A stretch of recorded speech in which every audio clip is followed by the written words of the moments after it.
Hey everyone, what's up? Today I'm bringing a new version of a keyboard that I have brought in the past, the LM60. When I got the notice that they were running a group buy and only $430, I resolved to get the version 2 of this keyboard to try again build a Chinese keyboard. But is it worth it? That's what we will discover today.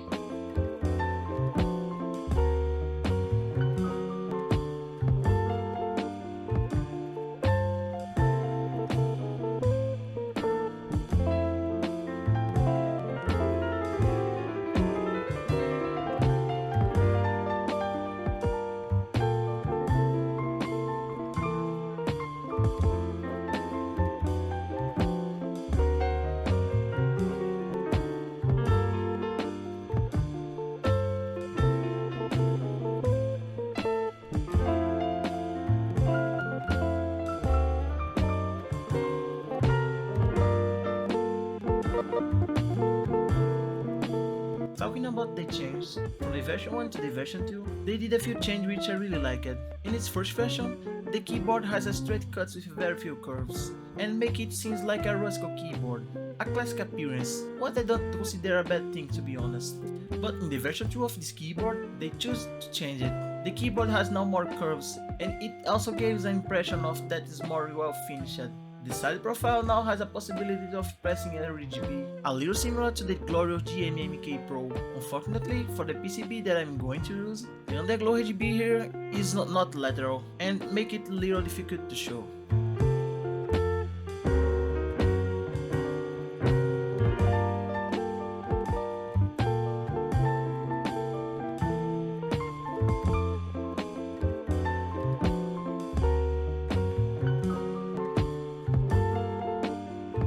Talking about the structure, before we had a gasket mounted style, and now we have the tadpoles gaskets, which reminded me of the Frog Mini keyboard. But different than the Frog Mini, the type that they choose for the tadpoles are horrible. I have to be honest here, I suffered a lot to fit the tadpoles into the plate, and sometimes I almost gave up. I had to use the softer ones, because the more rigid ones just don't fit on the plate. To this build, I choose the FR4 Plate, Akko Screw-in Stabilizers, Akko Matcha green switches, and the keycaps are the JTK Emerald. Yes, all green. Green overdose today. But how it sounds? Let's jump to the sound test.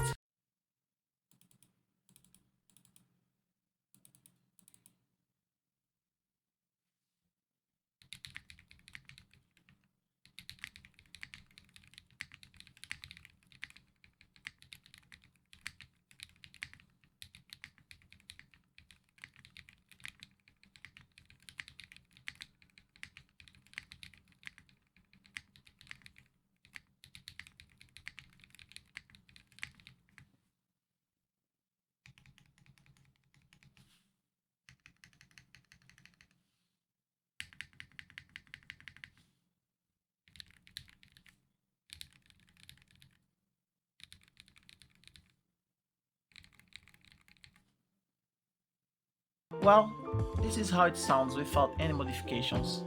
Just the natural sound of the keyboard. But to be fair, as the last version there was a bit of metal resonance sound. So I decided to add false break mods, one layer of tape and one sheet of EVA for one. And this is the final result.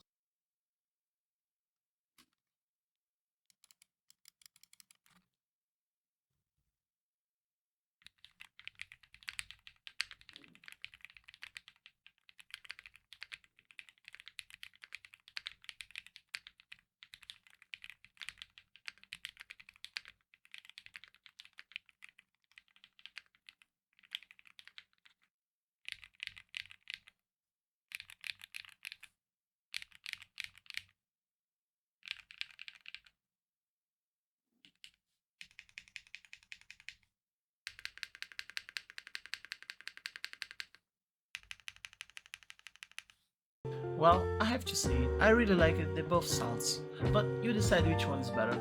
And talking about the keyboard, for the price point, remembering that the keyboard does not include the PCB, I really like it.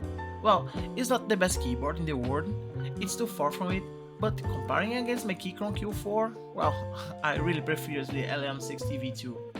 That's all for today's video. Please, if you come so far, consider that to hit the like button, comment and share with your friends. And as always, if you have any question, I will be happy to answer them. Bye bye, see you in the next video.